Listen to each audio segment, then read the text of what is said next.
Hey everybody, how's it going? Welcome to the palm room. As always, I gotta put my beer down. It is a nice balmy 86-degree day in the palm room today, which is right up this palm's alley that I'm about to introduce next, that there's not that much information online about, not much YouTube stuff about. So obviously I'm only in the seedling form, but that's good for a lot of people. So this palm loves humidity. It's a rainforest palm from East Indonesia. It can be found growing in the mountains up to, past 3,000 to 4,000 feet. What's really interesting about this palm though, is that it changes color on the crown shaft depending on what elevation it's at. So you're wondering, what is this palm? It is a pinnate palm, rainforest, and needs a lot of heat. It's like a zone 11, minimum 10B palm. This is Areca vesteria, the orange crown shaft palm. So I have, what do I have here? 1, 2, 3, 4, 5, 6, 7, 8, 9, 10 seedlings. Some of them are doing good. Some are doing a little crappy. And this has been a challenge of mine. This has been the only seedling challenge I've really ever had as a houseplant.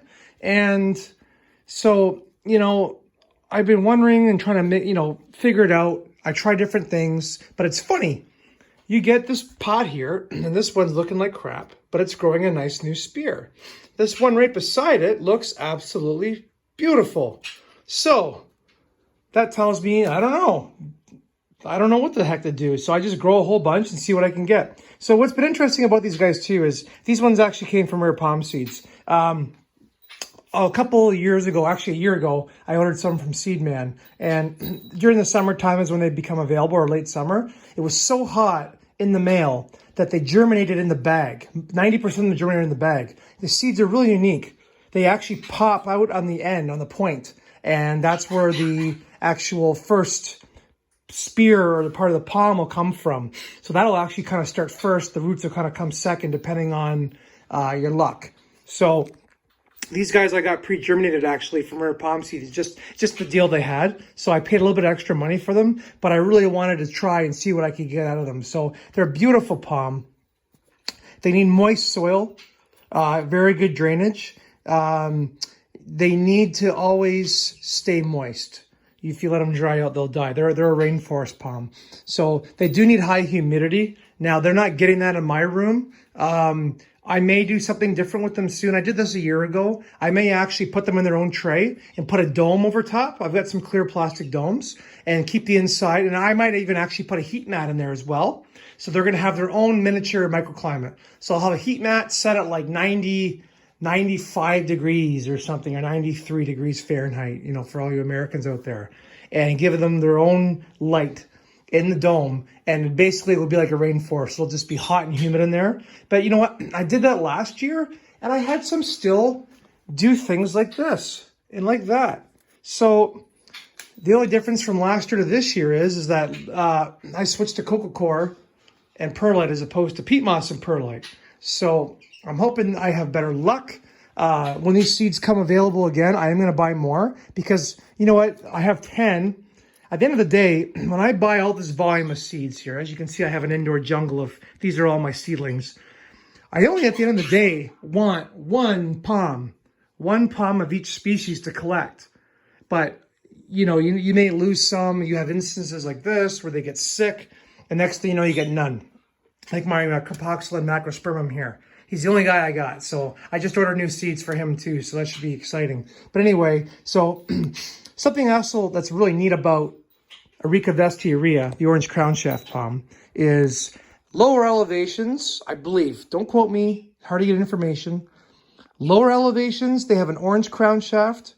Higher elevations, they have a maroon crown shaft. Now, these seeds came to me as from a maroon parent. So they were a higher elevation. So to me, you would think that higher elevation, you're going to have a little bit cooler temperatures. And that's what maybe would cause the change in color of the crown. The leaves, everything else stay the same, just the crown changes.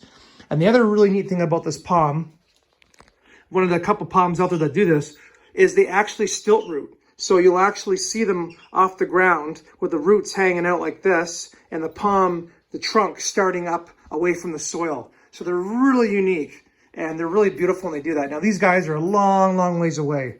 These guys are 10, 15 years away from doing something like that. But they are a slow growing palm with this form of a seedling. They only get to about 15 to 20 feet tall in maturity in total. So they're not a massive palm.